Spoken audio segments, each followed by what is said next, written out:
तो बच्चों, हम कंटिन्यू करते हैं हमारे केमिस्ट्री के ये कंसेप्ट को। तो आगे जो मैं आपको पढ़ाने वाला हूँ, हम लोग करने क्या वाले हैं टॉपिक में, हम केमिकल फार्मूले, मॉलिक्यूलर फार्मूले, केमिकल फार्मूले हम लोग ये लिखने वाले हैं, बराबर। एलिमेंट्स के किसी भी एलिमेंट का हमको मॉलिक्यूलर फार्मूला लिखना है।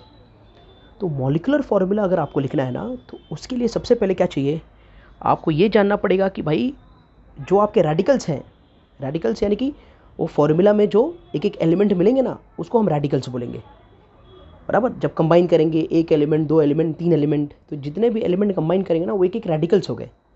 तो ये रेडिकल्स के, ये छोटे छोटे रेडिकल्स जो हैं, इनका कंबाइनिंग पावर क्या है, इनका वैलेंसी क्या है। तो जब आपने ये चैप्टर किया होगा तो वैलेंसी के बारे में, वैलेंस इलेक्ट्रॉन के बारे में, ये हर एक टीचर्स ने आपको पढ़ाया होगा। बड़ा बेसिक्स है, ये सब कोई पढ़ाता है आपको, ठीक है। लेकिन किसी भी एलिमेंट का फॉर्मूला लिखने के लिए हमें रेडिकल्स का वैलेंसी जानना ज़रूरी है, ताकि जब आगे मैं आपको फॉर्मूला करवाऊंगा तब मालूम पड़ेगा। तो ये पार्ट में आपको क्या करना है, ये सिर्फ याद रखना है। मैंने टेबल वाइज डिवाइड कर दिया है, एक हल्का सा टेबल बनाया है, उसके वाइज मैंने डिवाइड कर दिया है। आपको सिर्फ याद रखना है भाई कि ये जो कुछ रेडिकल्स हैं, बराबर, इनका वैलेंसी, और ऊपर मैंने पावर लिख दिया है। जैसे +1 दिखोगे आप, +1, तो ये बॉक्स में जितने हैं उन सबका वैलेंसी जो है, कंबाइनिंग पावर, वो 1 रहेगा।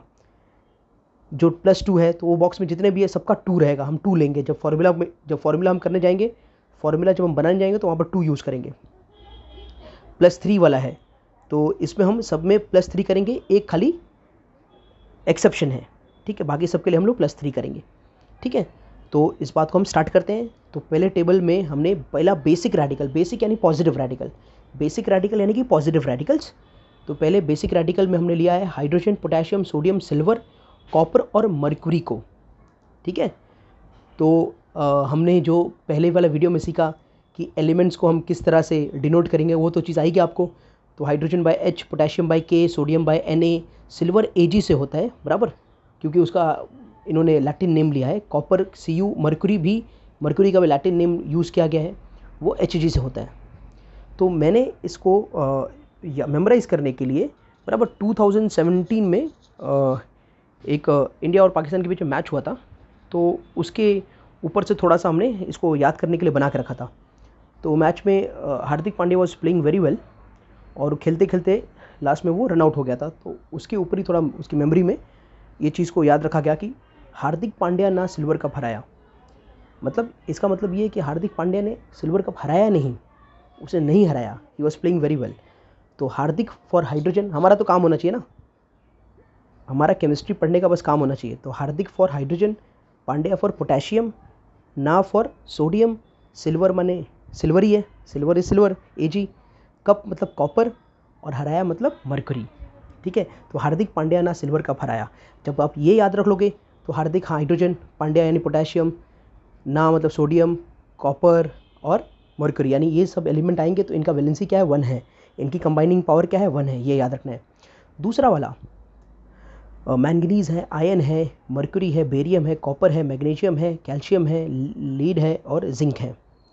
अब इसमें मैंगनीज़ को Mn से डिनोट किया गया है, आयन को Fe से, क्योंकि फेरस तो नाम है, फेरस नाम है। यहाँ पर जो होगा आयन वाला नाम वो फेरस होगा, ठीक है। यहाँ पर जो आयन वाला नाम होगा वो फेरस होगा। मैं आपको डिनोट करके दे देता हूँ, ये वाले में जो नाम होगा वो होगा हमारा फेरस,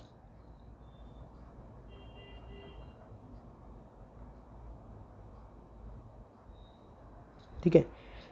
तो ये फेरस होगा, फेरस Fe है, मर्क्यूरी है Hg, बेरियम है, कॉपर है Cu, मैग्नीशियम है Mg, कैल्शियम है Ca, लेड को Pb बोलते हैं, उसका लैटिन नेम, और जिंक को Zn यूज़ किया है, ठीक है। तो इसको याद करने के लिए तो हम इंडिया को बोलते हैं मैन इन ब्लू, बराबर, इंडियन टीम को हम बोलते हैं मैन इन ब्लू। तो जो टीम जीती थी दे यूज़ ग्रीन जर्सी, तो उनके लिए हमने बोला मैन इन हरा। तो दे वन द मैच, तो हमने बोला मैन इन हरा। तो जब वो जीते मैच तो उनको क्या मिला, एक बड़ा कप मिला, ठीक है। लेकिन वो मालूम नहीं पड़ा उनको ये बड़े कप का क्या करने का। तो उन्होंने क्या किया, वो बड़े कप में मैगी बनाया। लेकिन 2017-16 का पीरियड ऐसा था कि नेस्ले वाला मैगी जस्ट जा रहा था, ठीक है। और बाबा जी, पतंजलि वाला बाबा जी का Maggi, it was entering the market, बराबर। तो वो टाइम पे उन्होंने पतंजलि का मैगी जी भर के खाया। तो इसको हम लोग इस तरह से याद रखेंगे कि मैन इन हरा बड़े कप में मैगी खाया, बड़े कप में मैगी खाया, और खाया नहीं, काया, काया, थोड़ा साउथ इंडियन टोन रखना। काया किसका खाया? तो पतंजलि का खाया। और कैसे खाया? तो जी भर के खाया। तो मैन इन हरा बड़े कप में मैगी खाया, पतंजलि का कैसे खाया? तो जी भर के खाया। ठीक है। तीसरा मैटर ऑफ फैक्ट है जो +3 वाले। तो बेटा इसमें जो +2 वाले में ना जितने भी नाम आएंगे, मैंगनीज, आयन, बराबर, मर्क्यूरी वाले, बेरियम वाले, कॉपर वाले, तो ये सब कौन होंगे? +2 वाले होंगे। आपने यहाँ पर 2 चीज़ नोट किया होगा। Hg, बराबर, जो हमारा कॉपर है वो फर्स्ट वाले में भी आया है और सेकंड वाले में भी आया है। तो फर्स्ट वाले में उसका नाम जो है, उसका नाम है क्यूप्रस, CuProus। इसमें जो नाम है उसका नाम है क्यूप्रस। ठीक है। इसमें जो नाम यूज़ किया उसका नाम क्या यूज़ किया? कि क्यूप्रस नाम यूज़ किया गया। तो क्यूप्रस का जो रेडिकल होता है वो +1 होता है, और ये कॉपर सेकेंड वैलेंसी भी दिखाता है। ऐसे एलिमेंट को बोलते हैं, ये एलिमेंट वेरिएबल वैलेंसी शो करते हैं। These element shows variable valency. तो इसको हम या तो कॉपर बोलते हैं या तो क्यूप्रिक बोलते हैं। ठीक है। तो सिंपल में इसको सेकंड जो वैलेंसी 2 दिखाएगा उसको क्यूप्रिक बोलेंगे, जो वैलेंसी 1 दिखाएगा उसको क्यूप्रस बोलेंगे। तो कॉपर एक ऐसा एलिमेंट है जो दो वैलेंसी दिखाता है। तो इसको हम बोलते हैं क्या? Element showing variable valency. अगर एग्जाम में आया कि भाई वेरिएबल वैलेंसी शो करने वाले एलिमेंट्स कौन कौन से, तो आप बोल देना भाई कॉपर है, और दूसरा मर्क्यूरी है। ये दिख रहा है मर्क्यूरी, मर्क्यूरी यहाँ पर भी, मर्क्यूरी यहाँ पर भी। आई बात समझ में? तो मर्क्यूरी भी एक ऐसा एलिमेंट है वो वेरिएबल वैलेंसी दिखाता है। पहले वाले मर्क्यूरी को हम बोलते हैं मर्क्यूरियस, पर ये इतना इंपॉर्टेंट एलिमेंट नहीं है, इसके लिए मैं ले नहीं रहा हूँ। और दूसरे वाले में हम उसको बोलते हैं मर्क्यूरिक। ठीक है। जो सेकंड वाला है मर्क्यूरिक और एक मर्क्यूरियस। तो लेकिन ये इतना एलिमेंट केमिकल फार्मूला में इतना यूज़ नहीं होता है, इसके लिए हम लोग इसको ज़्यादा पढ़ नहीं रहे। बस याद रख लो कि ये भी वैलेंसी, वेरिएबल वैलेंसी शो करता है। कौन? मर्क्यूरी। तो सेकंड एग्जाम्पल कौन हो गया? मर्क्यूरी का। तो मैंगनीज हो, बराबर। ये पूरे टेबल को याद रखने के लिए कैसे याद रखना है? याद रख लो लाइक लास्ट बार कि मैन इन हरा बड़े कप में मैगी खाया, किसका खाया? पतंजलि वाले बाबा का। और कैसे खाया? तो जी भर के खाया, बराबर। तो ये से पूरा तुम्हारा टेबल याद हो जाएगा। तो इसके जो भी एलिमेंट आएंगे, जब उसको कंबाइन कराने जाओगे, आप लोग फॉर्मूला बनाने जाओगे, तो उनका वैल्यू क्या लोगे? 2 लोगे। ठीक है। वो मैं आगे सिखा दूंगा आपको। थर्ड वाला है, बराबर। थर्ड वाला तो मैटर ऑफ फैक्ट भी है। इसमें हम पढ़ेंगे ऐसे, आलू चोर आयन गोल्ड नहीं है, बराबर।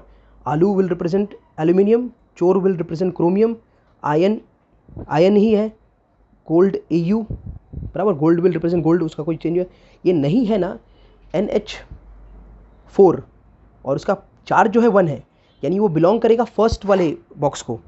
लेकिन ये क्या है ना, ये एक ऐसा एलिमेंट है, बराबर, जो नाइट्रोजन और हाइड्रोजन इनके कॉम्बिनेशन से बने। ये एक ऐसा रेडिकल है जो नाइट्रोजन और हाइड्रोजन कॉम्बिनेशन से बना है, उसका नाम है अमोनियम।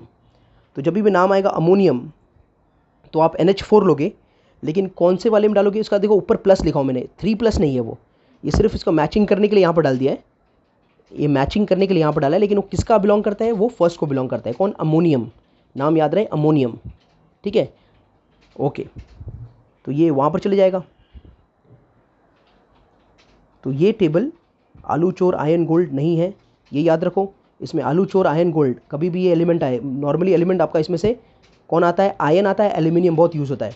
तो एल्यूमिनियम का क्या वैल्यू लेना है? 3 लेना है। आयन का क्या वैल्यू लेना है? 3 लेना है। अब आपको एक और चीज़ बताता हूँ मैं, वैलेंसी, वेरिएबल वैलेंसी के बारे में। आयन जो है वो सेकंड वाले में भी यूज़ हुआ है, और आयन जो है वो थर्ड वाले में भी यूज़ हुआ है। तो सेकंड वाले आयन को हम क्या बोलते हैं? फेरस बोलते हैं। क्या बोलते हैं? फेरस। और थर्ड वाले को हम बोलते हैं फेरिक, FERRIC, फेरिक। ठीक है। तो थर्ड वाले जिसमें आयन है उसको फेरिक बोलते हैं। तो आयन भी एक ऐसा एलिमेंट है जो वेरिएबल वैलेंसी दिखाता है। तो कुल हमने कितने एलिमेंट्स देखे ऐसे जो वेरिएबल वैलेंसी शो करते हैं? एक आयन हो गया, एक मर्क्यूरी हो गया, और एक कॉपर हो गया। They all show variable valency. तो होपफुली ये टेबल बहुत हेल्पफुल होगा आपको याद करने के लिए वेरिएबल वैलेंसी को। अब एक नेक्स्ट टेबल हम करते हैं। ये है एसिडिक रेडिकल्स के लिए। This is for acidic radicals, यानी कि उन एलिमेंट्स को जब आप लोगे ना, तो इसका वैल्यू क्या लोगे? माइनस में लोगे। इन एलिमेंट्स को जब भी लोगे तो क्या वैल्यू कैसे लेना है? इसका माइनस में लेना है। हालांकि माइनस प्लस का कुछ काम नहीं है, लेकिन सिर्फ बताया जा रहा है कि this will come in negative. तो एसिडिक मतलब नेगेटिव हो जाएगा। इसमें कुछ एलिमेंट्स हैं जो हमने लिया है, fluoride, chloride, bromide, iodide and hydride, बराबर। इसको याद रखने के लिए first class biryani I hate, first class biryani I hate, ये 100% कोई वेजिटेरियन बंदा होगा वो बोलता होगा, ठीक है ऐसा। तो ये भी याद हो जाएगा, first class biryani I hate. तो ये जब भी एलिमेंट ये लोगे, ये कभी भी एलिमेंट आया बराबर आपको काम में, तो उसका वैलेंसी क्या लेना है आपको, उसका वैलेंसी -1 लेना है, ठीक है। तो ये हो गए सब हमारे एसिडिक और बेसिक रेडिकल्स के बारे में। अब जाके मैं आपको कंपोजिट रेडिकल के बारे में सिखाता हूँ। हमने पॉजिटिव में एक ही कंपोजिट रेडिकल किया, किसके बारे में किया हमने अमोनियम के बारे में किया। कंपोजिट मतलब दो एलिमेंट जब मिक्स होके एक रेडिकल बनाएंगे तो उसको बोलते हैं हम कंपोजिट रेडिकल। तो यहाँ पर नाइट्रोजन और हाइड्रोजन मिक्स होके एक रेडिकल बनाया है जिसका नाम है अमोनियम, ठीक है। तो ये एक कंपोजिट रेडिकल का, बाकी यहाँ पर कोई भी कंपोजिट रेडिकल नहीं है, जितना भी हमने किया वो कोई भी कंपोजिट रेडिकल नहीं है। अब हम जाके कुछ एसिडिक कंपोजिट रेडिकल के बारे में पढ़ेंगे जो कि हमें फॉर्मूला बनाने में हेल्प करेगा, ठीक है। तो वो हमारा वीडियो का 3rd पार्ट होगा। तो अगर ये अच्छा लगा हो आपको, हेल्पफुल आपने फाइंड किया है, तो don't forget to comment and share, okay.